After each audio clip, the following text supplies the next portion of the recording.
And Jesus was led up by the Spirit into the wilderness to be tempted by the devil. He fasted 40 days and 40 nights, and afterwards he was famished. The tempter came and said to him, "If you are the Son of God, command these stones to become loaves of bread." But he answered, "It is written, one does not live by bread alone, but by every word that comes from the mouth of God." Then the devil took him to the holy city and placed him on the pinnacle of the temple, saying to him, "If you are the Son of God, throw yourself down, for it is written, He will command His angels concerning you, and on their hands they will bear you up, so that you will not dash your foot against a stone." Jesus said to him, "Again it is written, do not put the Lord your God to the test." Again the devil took him to a very high mountain and showed him all the kingdoms of the world and their splendor. And he said to him, "All of these I will give you if you will fall down and worship me." Jesus said to him, "Away with you, Satan, for it is written, worship the God your Lord and serve only him." Then the devil left him, and suddenly angels came and waited on him. This is the reading of the Scriptures.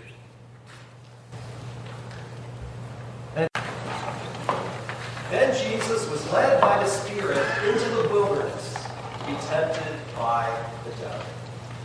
On this first Sunday in the season of Lent, I'm going to ask us to think some more about the wilderness.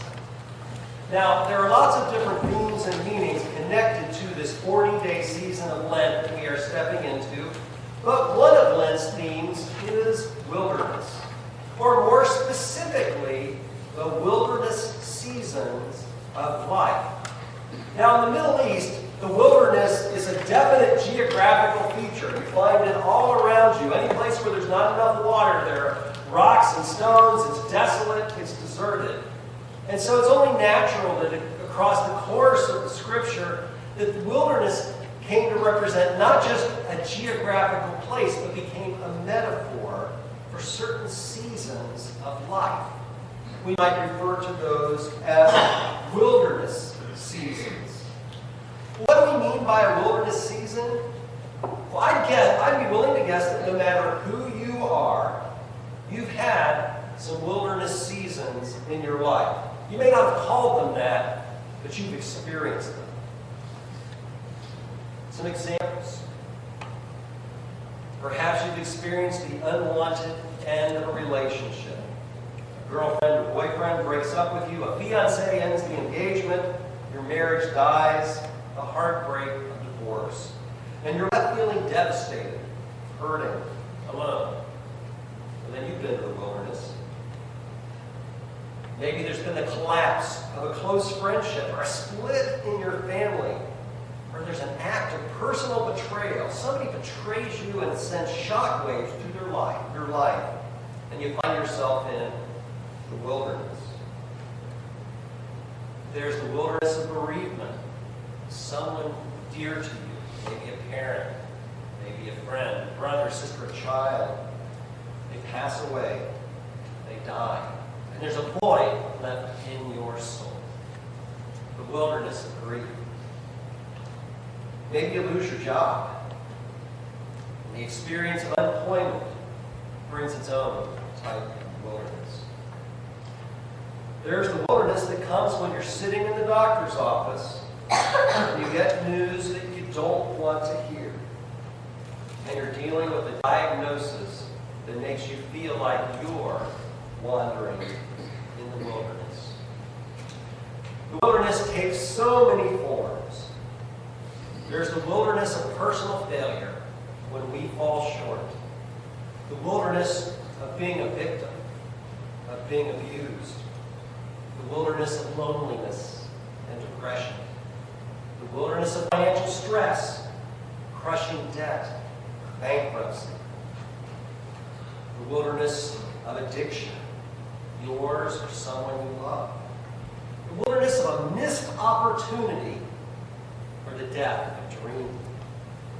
There's the wilderness of aging, crisis in life.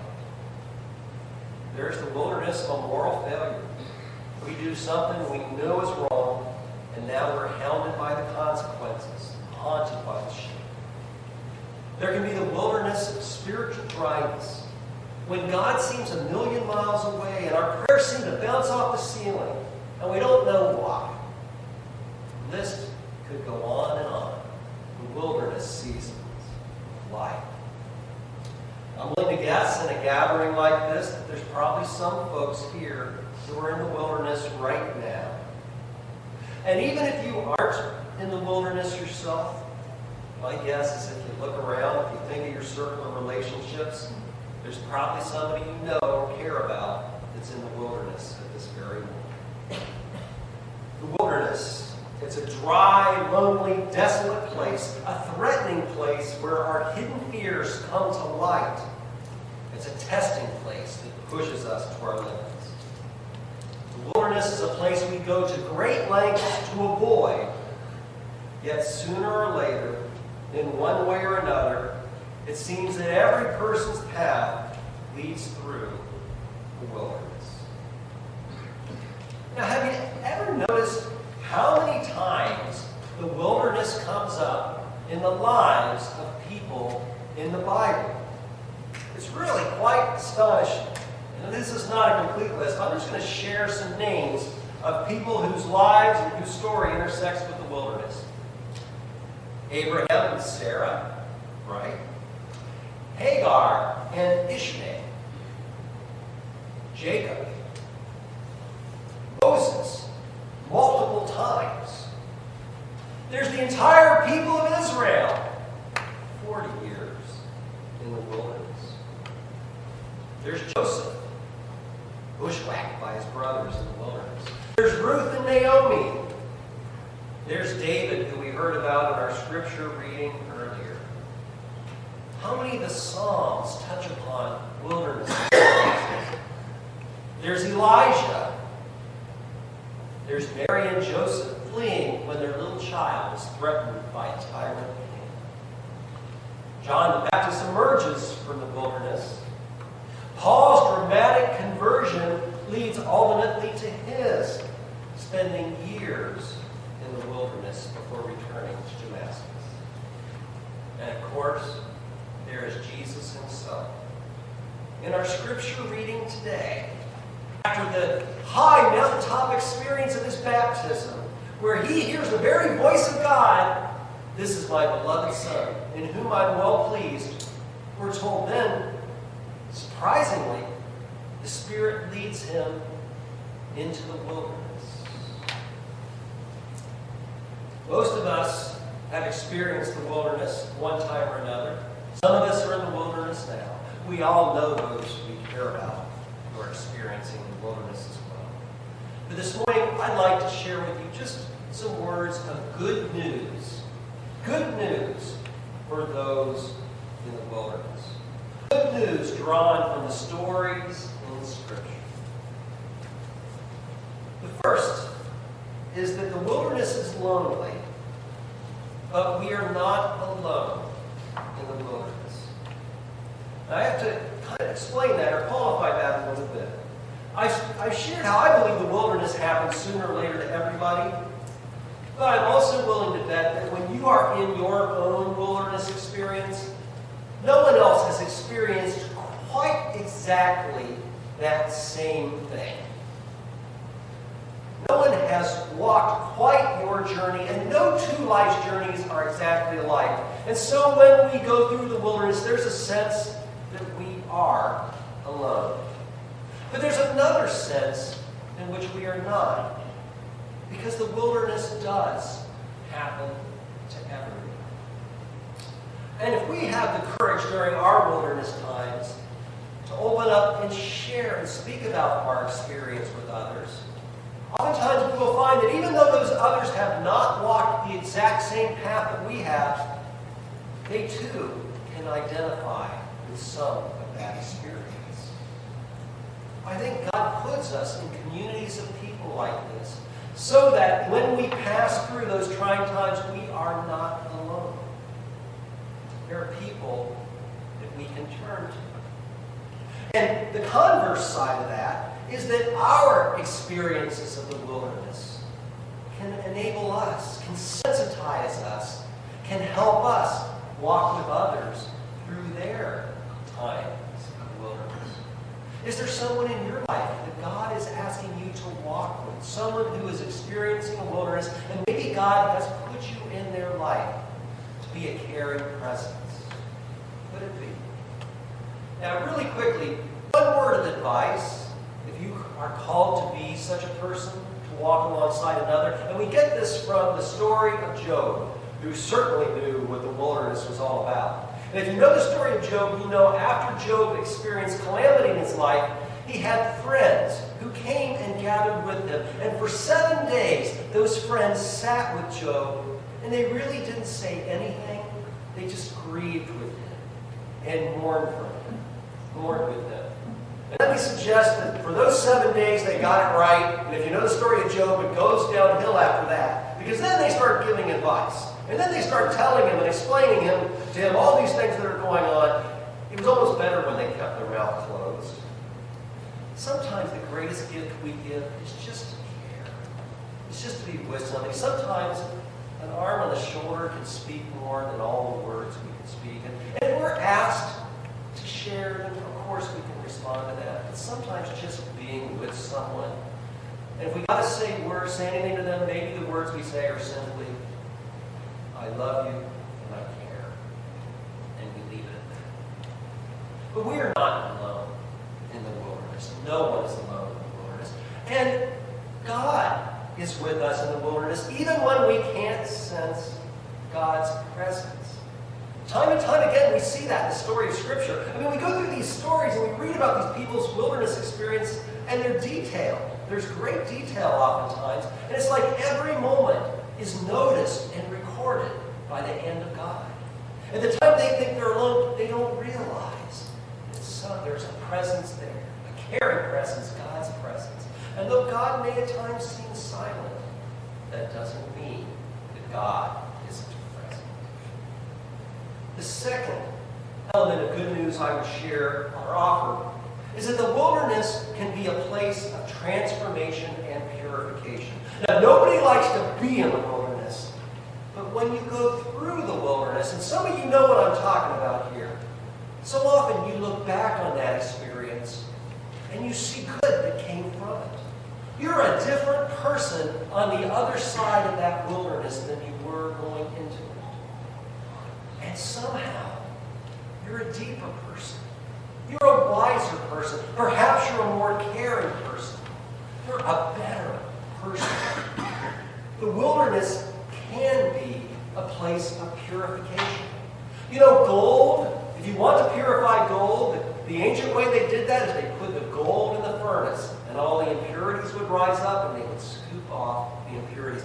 It was the fire, the furnace, that purified gold. We look at the stained glass windows around us. Do you know that stained glass used to be sand and dirt until it went through the heat? And look at what it came from.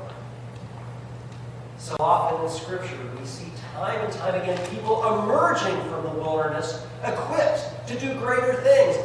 After Jesus' 40 days in the wilderness, he is launched into ministry that will change the world. We heard David's story. After David's trials and tribulations in the wilderness, we find that he's been prepared to be a king and a good king. Moses goes through all of that in the wilderness to be transformed from a quaking person who couldn't even open his mouth to someone who would lead the people of Israel to the promised land. In the story of Ruth, she travels through the wilderness to meet Boaz, and together they become parents of the lineage of David and the lineage of Jesus. The wilderness can be a place of transformation and purification. We become better people through it so often as we allow God to work. And you know, my guess is if you're going through a wilderness and there's somebody that you gravitate toward to share your heart with and walk with you, there's something you sense about somebody that draws you to them as someone who can accompany you, my guess is probably that person went through a wilderness experience of their own. And those are the type of people we are drawn to.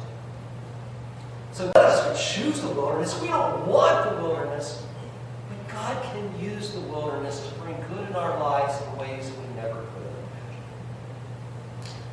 One more piece of good news in the wilderness, and that is when we are following God, when we are following God's leading, the wilderness may be a way station, but it's not a destination. It may be a way station, but not a destination. Now, I can't think of a single time in Scripture where God's people following God end up where the story ends in the wilderness.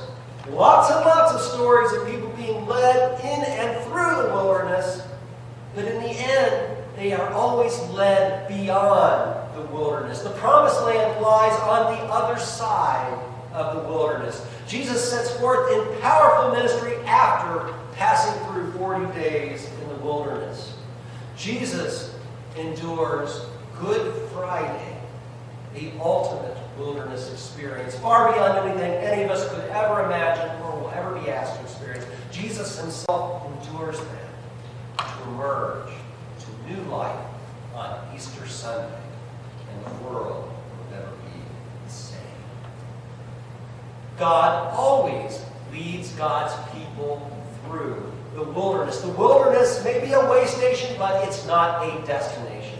And so let me say to you, if you are in the wilderness right now, there is something ahead, something good. It may not be what you expect. It may not take the form you anticipate. And that doesn't mean that it won't be hard to get there. But God always leads us through the wilderness. Easter Sunday always awaits on the other side. Let us pray. Oh, gracious God, as we set forth in this season of Lent, we're reminded of those places in life that we just as soon not visit, the wilderness places and the wilderness times. And yet, Lord, the season of Lent acknowledges that these too are a part of life. It makes space for them. And it gives us a place to realize that when we are going through the wilderness, this isn't some strange, odd thing, but this is a part, it seems, of every human life. Yet, Lord, you bring us hope in the wilderness. You bring us promise in the wilderness. Lord, you use the wilderness, even the wilderness, for our greater good. Oh, Lord, if there are folks passing through a wilderness right now, I pray that they would sense your presence, that they are not alone.